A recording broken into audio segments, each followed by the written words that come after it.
All right. What's up, guys? It's your boys, Dave and Alex here, back with another episode of the Bring Two Controllers podcast, episode 5 now. Can't believe we've made it. We're at the half-decade hump. Alex, how you doing? I'm good. We made it. We're successful. We made it. Once you get to 5 episodes as a podcast, you're pretty much that's all you have to do, right? We're famous now. I put in my notice of resignation at work. I told them I've made it big. I've made it big. Well, no, and I actually shoved a few coworkers, so mine's definitely I can't go back there. You so can't go back now. Honestly, some of them probably deserved a shoving. I'm just kidding. I'm just very kidding. Yeah, no comment. So like usual, Alex, any new things nerdy or gaming that you've partaken in the last week or so, or gotten any new toys or anything like that? Oh boy, have I. Okay, really? A couple episodes ago, we were talking about The Witcher, and we had a commenter, someone that comments on all of our videos, Channel Raznoff. Oh, and yeah, famous. They said, yes, yeah. And so they said you should check out Elric, the Elric Saga. And it's an old fantasy series by an English author, and it's eerily similar to The Witcher, and it predates The Witcher. And so I started reading the first book, which is Elric Melniboné, and it's really cool. So it's a fantasy series.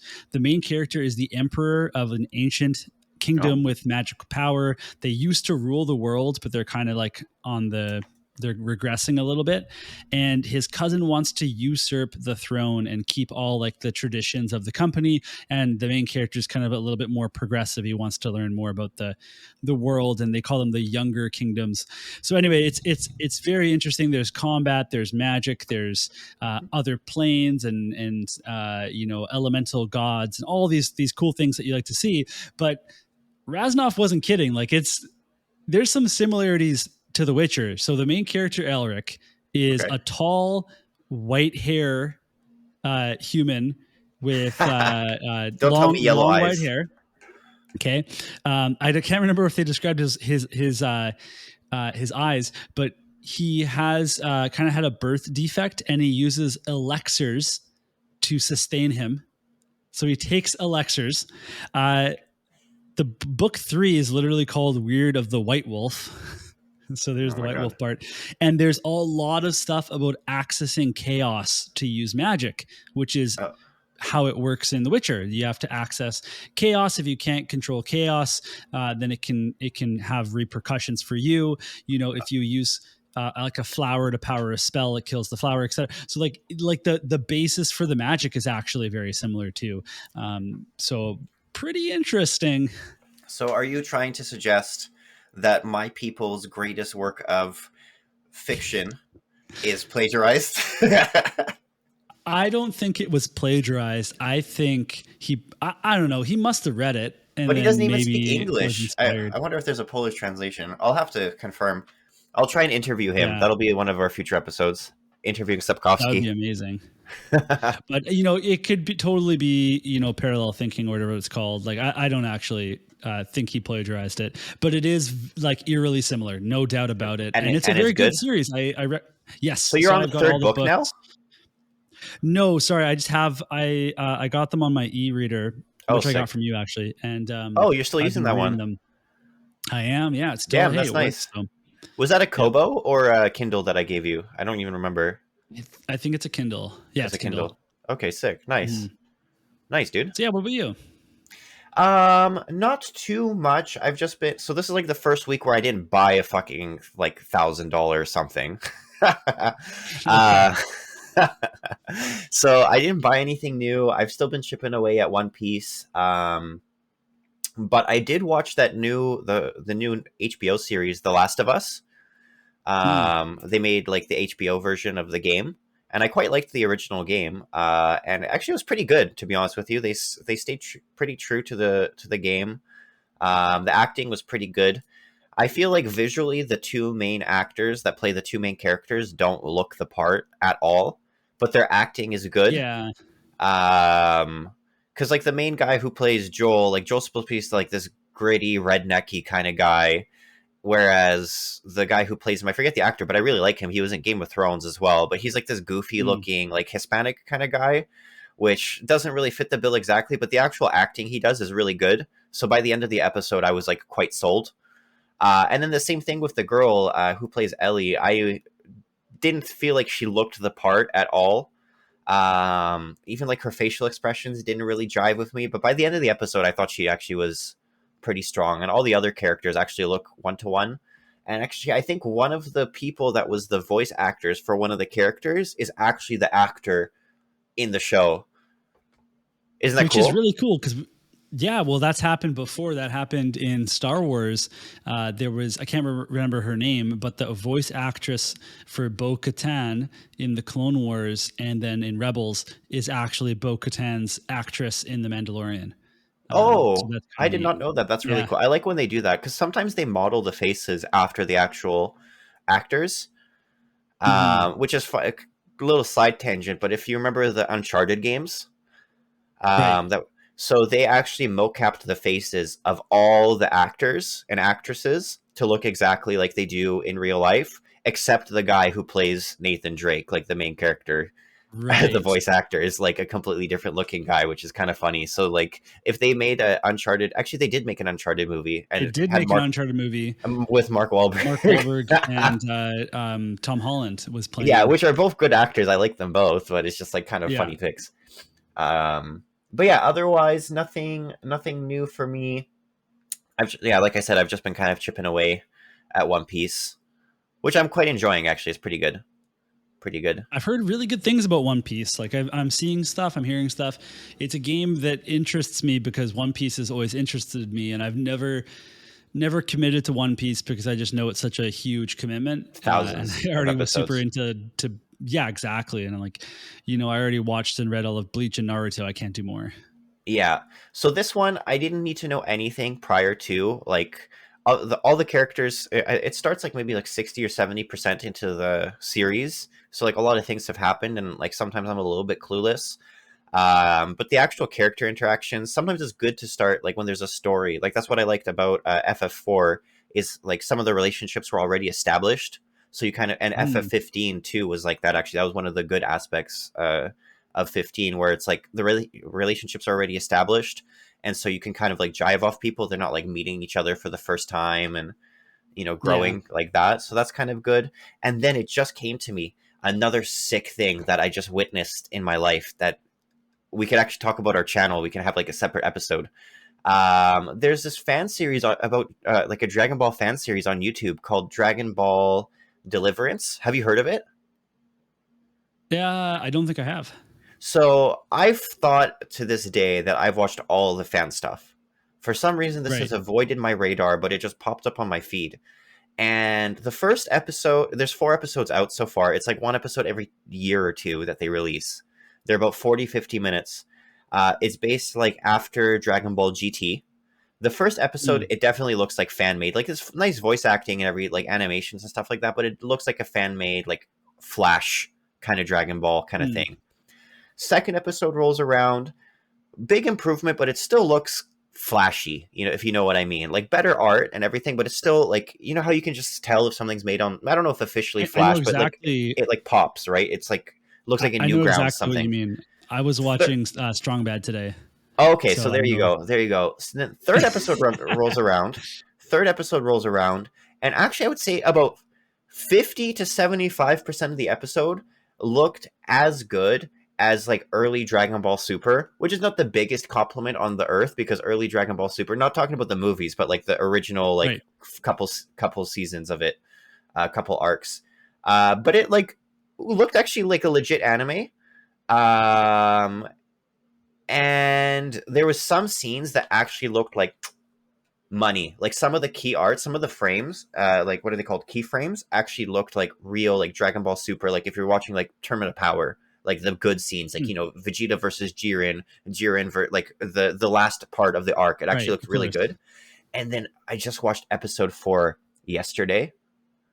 It's quality wise, I'm not exaggerating. I'm one to call out crap, right? I'm easy to call out crap.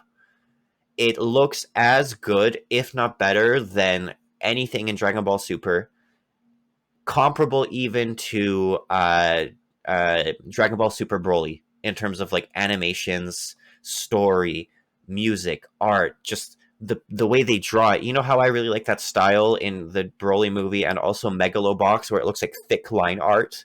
You know how I really like Yes. that style. It looks like that. I'm not exaggerating. It looks like a triple A anime. It's better than any anime. The fourth episode is better than any anime that I've watched in the last like couple of years, other than like Demon Slayer. It's like up there. I'm checking it out right now. Yeah, it looks very Like very especially sharp episode for sure. 4. The first couple episodes you could tell it's a little amateur. Not as an insult. It's just, they're just starting out. But the third episode was like, I would say 70-30, like good to amateur, or like pro to amateur quality. And then episode 4 is just start to finish 10 out of 10. Highly recommend. When we end this conversation, I would say turn that on and just start Well, I'm grinding. actually looking at episode 1, and it's actually better than what I feel like you described.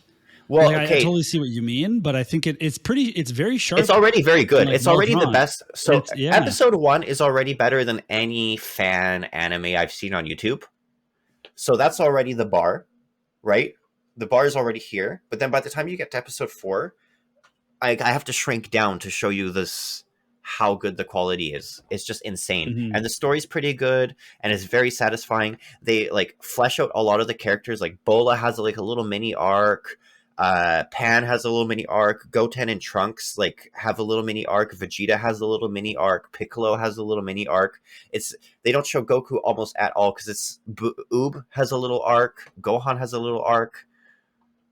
It's just insane. It's so good. Highly recommend. That's awesome. Highly recommend. Yeah, you have to watch it. We have to review it on our well, I don't want to say on our main channel. This is our channel, but on our regular videos, the regular videos that we used to do, the Dragon Ball ones. Yeah. And yeah, that's all. It's not like yeah. That's all I have to say for new nerdy things. Awesome. Well, then in that case, should we get on with the theme of today's episode? Yeah, let's do it. I just wanted to mention that this week's games that are coming out. So Fire Emblem Engage comes out tomorrow. I saw the reviews are a little bit mixed. Depends on what you're into. It's more like bare bones Fire Emblem, but that could be what you're looking for. Like I mentioned last week, the Monster Hunter Rise console versions are coming out. And then Forspoken comes out on the 24th, so in 5 days, which I don't know if you've seen some of the controversy about how it's the system requirements. I have not, no. So on PS5, it runs sometimes all the way down to 720p at 30 FPS. Oh, geez. Because it's like unoptimized. And then on PC, just to run at 30 FPS on 1440p, you need literally my brand new PC at 30 FPS. That's pretty bad considering they already have some bad feedback from the demo as well. So like, it's really not hitting the ground running at this point. I feel like that's unfortunately it looked promising, but I feel like that's going to be a bit of a flop, a flippity flop. Yeah, which is sad because I like Square, but I feel like they're swinging that bat and just missing constantly. Yeah. And regarding the Fire Emblem, I saw some people talking about it on Twitter, and it was kind of interesting because people were very split, because some people, for them, the Three Houses social aspect was too much for them. So this is what they've been waiting for, is this type of Fire Emblem game. But then the people that enjoyed that other style are obviously going to be like, wow, it's like got no features. So I think that's fine to make a game for those other people. So yeah. And you can play Three Houses 3 times, so they can make two more of these ones. Plenty. All right, yeah, let's hop into our topic. Right, so we're going to talk about the D&D open game license, which at this point is kind of old news because new things keep on coming since we conceived the idea for this podcast. But we're going to summarize it in case you've never heard of it and go through the steps of what happened, including the most recent development, which was just yesterday, where some new information came out. So let's start by talking about the original open game license. And Dave, do you want me to do that, or are you willing Yeah, to I take us on mean, that you journey? can. I can just jump in on things in terms of the timeline. But if you want to describe what the original license was all about, and I can maybe fill in some Yes. timeline stuff. So like I think it was 10, 20 years ago during third edition D&D. Oh my God, my cat just knocked something big over. Uh I thought someone like burst into my apartment. Sorry about that.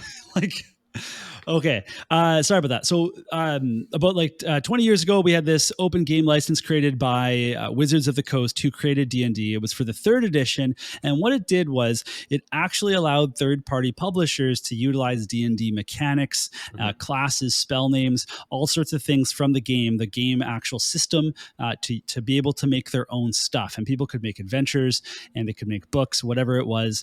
And that was totally fine to do. And it was a way to give resources to the community. And that is what has helped D&D grow to the point that it is. And what's really cool about this is that so many big companies came out. We even had Pathfinder come from this, which is Yes. another game system for people to play tabletop games. So there's other Yes. companies like Kobold Press and Drive Through RPG, Roll20, an online virtual tabletop system, and there's other ones too that have all been able to thrive because of this original game license, or open game license, the original one that gave access to these ideas to everyone.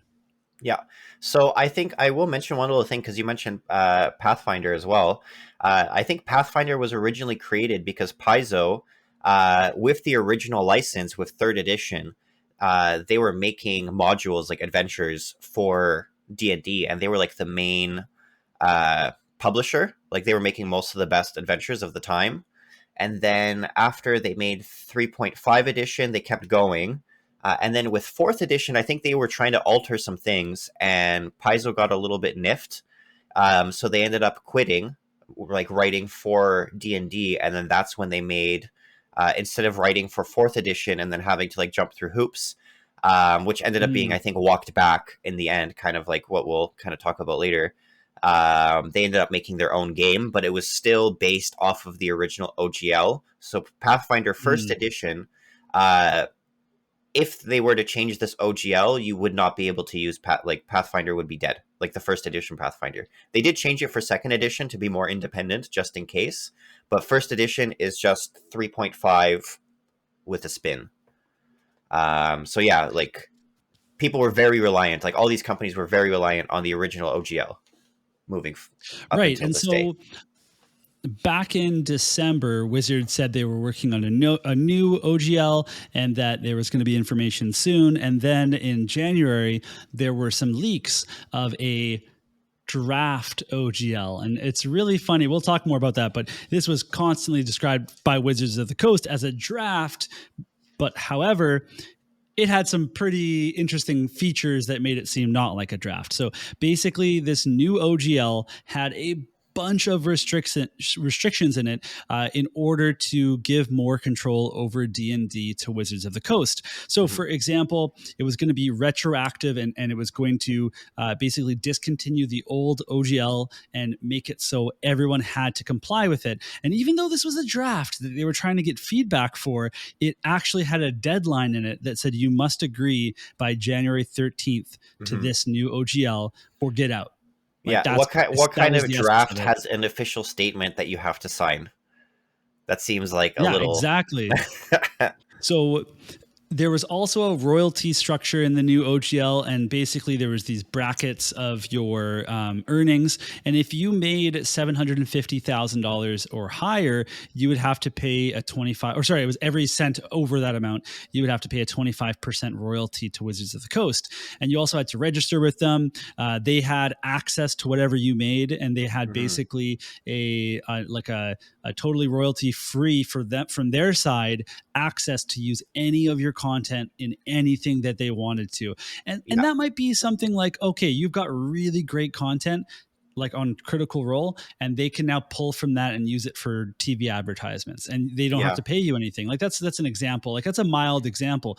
But what people were really afraid of is that they'll steal like your adventures and And it wouldn't be Exactly. stealing under the new license either. It would just be like, I own this. And I kind of touched about this on the last episode where I compared it to Warcraft 3 Reforged with their map creator, where in the old one, any content you made was your own, which is how Dota was spawned. But then Blizzard didn't like that because obviously Dota made so much money, and then they had to make Hearthstone, or not Hearthstone, Heroes of the Storm afterwards. In the new one, in Reforged, they made it so that any maps or any contents that you invent within the game engine, they have full rights to. So if a new creator created Dota, they would own Dota and they could monetize it however they want. They could take all the money from it that they wanted. You would lose all ownership of it, which is the same direction that this new OGL was headed, which I think was super scummy. Yeah, and so I do want to give them. There was a line in the original OGL that said that they will receive community if they receive community pushback and bad PR, that they're more than open to being convinced that they made the wrong decision. So, which leads us to the next part of the timeline, which is they made the wrong decision and they got a bunch of bad publicity. So, what kind of things were you seeing from your end? Well, I also want to mention too that literally like 1 hour after we ended our podcast, Paizo came out with Cobalt Press and a few of the other names that we mentioned earlier in order to make their own basically OGL, like their own open license, so that they basically formed like a union, like a third party union, so that they could all access their own content. But yeah, like everybody hated them. Everybody was boycotting them. So many people were like quitting their subscriptions. A lot of people were saying things like, "Oh, once my current campaign is done, me and my friends are all going to switch to Pathfinder or Warhammer or Cursed Sword or something like that." There was like a bunch of other ones. I noticed that the Pathfinder Reddit like got like 100,000 new users. Their Discords all like exploded. So I feel like this was really good press for like Cobalt Press and Oh, Paizo. big time! Yeah. I had the It's same just thought, and because the what's kind of cool about what Paizo was doing is they hired a law firm to actually execute this new game license that they were working on, and they invited companies to help get in on it, but they were going to fund the venture. But because the law firm was handling it, Pathfinder and Paizo's, they wouldn't own any of it. They wouldn't. It would be something for the community, and that's kind of a foreshadowing about what's to come. But yeah. yeah, like it was a very cool move by them. Yeah, and you know what? Like I'm happy for the smaller companies because I guess a lot of people when they want to play a tabletop too, this is like a little side thing. It's almost always D&D, which I love D&D, but it's nice to see like other types of games getting some exposure now. Not that I have a problem with like the D&D rule set or anything. Like we've been playing for years now, and we're Mm. still loving it. But it's cool that other types of games got some exposure. Like all the big channels that are kind of D&D focused were all saying like, what games are we switching to in 2023, and all these, excuse me, all these different kinds of you know recommendations. So I think that was like a little useful bit of it. But it looks like Wizards of the Coast. I want to just tell all the viewers that when I was prepping for this video, I didn't see the newest news that Alex is going to mention in a little bit. I had a long old man rant ready to go about how I hate Wizards of the Coast. I'm done with them. And then they did something new. Well, If you want to before touch we on even that. get to Oh, that, even though, before that. because in the timeline there's the apology, Oh, right? yeah. Well, the apology Understanding. where.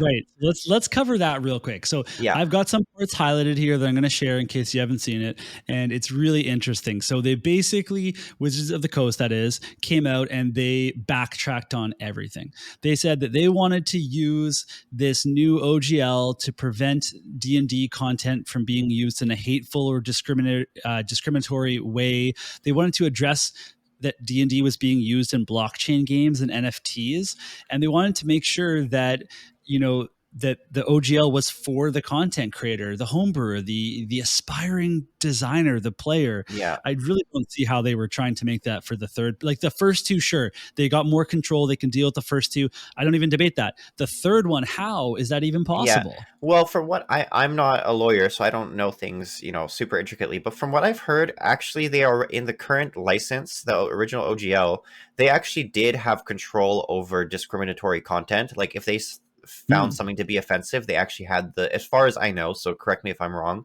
but as far as I understand, they did actually have the right to take down and strike down like inflammatory and like discriminatory, like racist, all these kinds of things, content.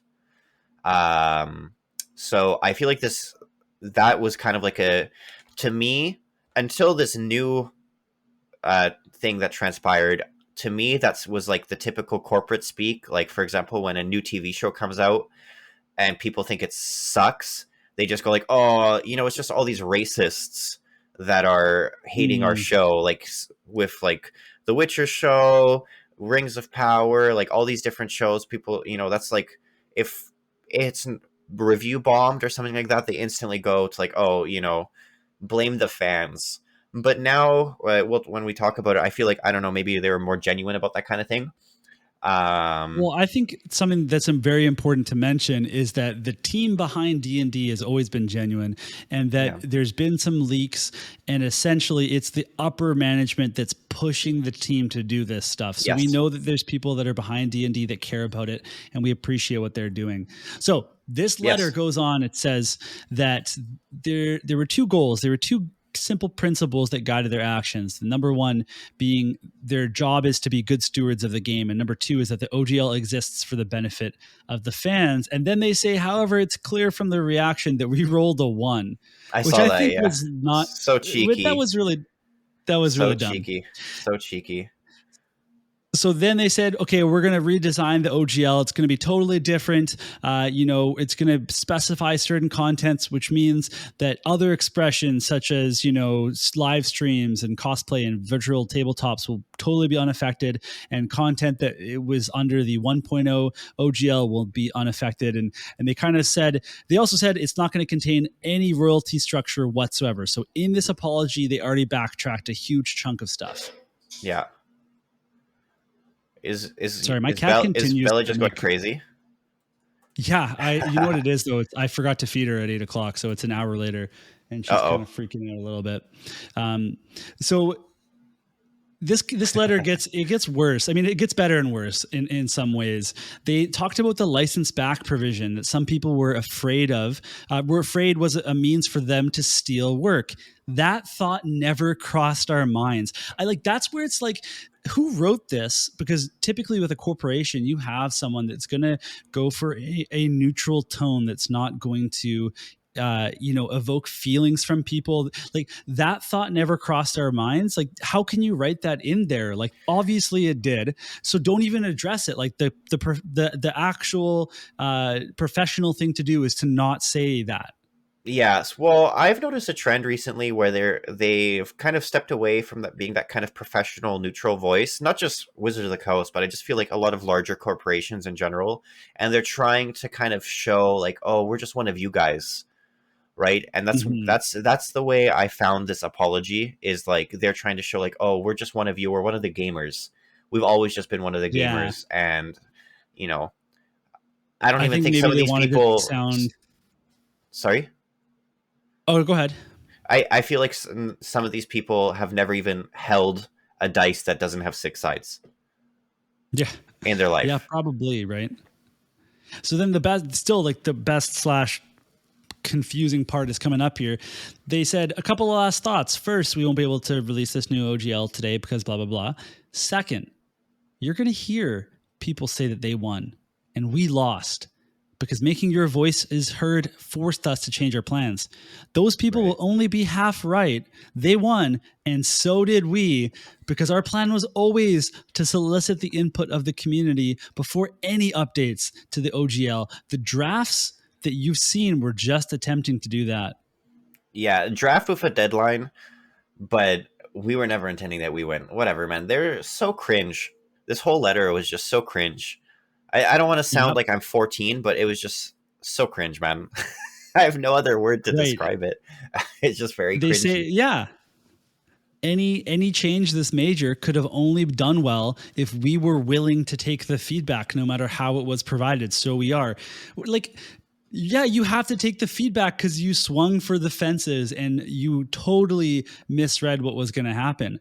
And Yeah, like, that's not giving, we can't give you credit for that. Like, yeah, that's insane. That's like me telling all my students that I'm going to take away all of their phones and that there's like no washroom breaks. And then I'm going to come back and be like, I'm not actually going to do that. You guys have to give me some credit for taking away these rules that I made. yeah, Like, exactly. don't you all love me now? Like, it'd be one thing if they posted something like a survey and they're like, hey, we're thinking about changing the OGL. These are some of our concerns moving forward. How do the fans view this? What are some of your like fellow concerns? How do you think we can improve D&D for the community, make it more accessible while also, promoting this and promoting that? And then also when you go back, like, when they say something like, oh, we like having the money and all this kind of stuff, was not their intent, but originally they had like the $750,000 um, like monetization structure. Clearly, like, money was on their mind. Like, if they get a percentage of 750, and that's like all the Yeah. big YouTubers, all like Critical Role, like all these different things, like clearly, A, money was on their mind. B, control of the content was on their mind. C, they really probably wanted to consolidate everything onto D&D Beyond. Like, they wanted everything to be on D&D Beyond so that you have to use it. And then also in this, I don't know if it's going to be in our little timeline content, but they also announced that they're going to increase the rate of D&D Beyond to like $30 or something like that to include like all the Jeez. content. So they Yeah. really just want to lock you, like originally at least. This is just my perspective, but the way they were looking at it, which is why I had that huge angry rant, is they were like reminding me of like Apple, for example, where you buy an Apple One thing, you have to buy their specific cable. It's not like my headphones. Like if I grab this is my Xbox controller, USB C.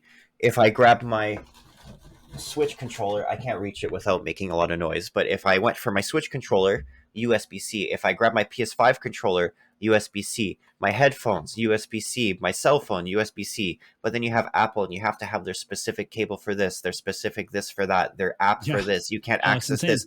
You can't access that. It's why do they do that? Because they want to lock you in and make you like reliant and not let you leave, right? They want to make everything through them so they can make is every penny possible is through them. And that, in my opinion, that is exactly what Wizards of the Coast was originally planning. They wanted to consolidate the market and dominate the market and restrict all other forms of monetization. Right. And so we don't even have to speculate at that. That's not just your opinion. That's what they said. So Yeah. someone from Hasbro was talking about D&D and they said it's criminally under monetized. Like that was a statement that was given. So we know for a fact they've been trying to figure out how to monetize D&D more. So this was just the next step of that. And so what ended up happening yesterday, I think it was like last night, is that the new OGL was actually released. So now we have this OGL, and it's massive. It's such a huge change because they basically did a full 180, and they have, I guess, kind of mirrored what Pathfinder was going to do, where they Yeah. were going to take the OGL, make their own OGL. And I think basically what happened is Wizards realized that people are just going to leave. Like we don't have the power to keep everybody. Like Yeah. is that how you see it? Yeah, I mean, I only learned about this like an hour ago, so like my mind is still a little bit, you know, at wit's end. I still haven't fully formed all my opinions. I have to read the whole thing, see how they do it. But they went through a third party, which is always like a nonprofit third party you were mentioning. Um, but yeah, I think that they saw like all the backlash and they saw people quitting D&D Beyond and that they were, signing up or buying, because like, for example, Pathfinder is free. You can buy all the books or not buy them for free. You can download them all for free. It's just if you want the hard copies, you have to pay, or if you want the adventures, you have to pay. But if you just want the core book, the rule books, the player guides, like all that kind of stuff, It is just 100% free. You can download it. You can browse their website. Like, it's not like, if you Google things and then there's like a side website that you're like, oh, maybe this one will get taken down or something like that, or you need a subscription. No, it's just like all free and there. Um, so Right. So, and when you when yeah, you look at these big D&D YouTubers like Critical Role, or you look at like Not Another D&D podcast or something, you look at like these big companies like Kobold Press. I think literally all of them are prepared to just shift on to a different system. Like, why not? It wouldn't yeah. affect them very much. And in the case Well, of these big YouTubers or shows, if they start promoting another system, that's it for D&D. Like, there's no way for Wizards to come back from that. I think they kind of, because I think if they thought they had a chance to make this monetization work, they would have gone for it. Like, there's no way they would have done this. I think they fully have conceded on this. yeah, and I think that little like union thing that the OGL that Paizo made with Cobalt Press, I think that was like a big boost as well, because one of the critiques of fifth edition is that the content is lacking, like in terms of not in terms of rules, because actually the in my opinion, like the little expansion packs that they make are pretty good, like Xanathar's Guide. I forget what they're all called. I want to call her Tiny Tina, but that's like a Borderlands DLC. There's like Volos and stuff. There's Volos. Like, I think those are all really, really neat. But in terms of just like adventures, they're either not very consistent releases, and when they release, they're criticized as being like very lacking. Like, you have to, even if the overarching narrative is cool, like the DM has to do a lot of work, right? Which is a criticism that they've gotten for like from like when Paizo left, because Paizo's adventures are very like in depth. Like, the DM always has to do some work, but with a Paizo adventure, you can just kind of be like, all the encounters are done. It's all like balanced in a specific way. You just do the thing, right?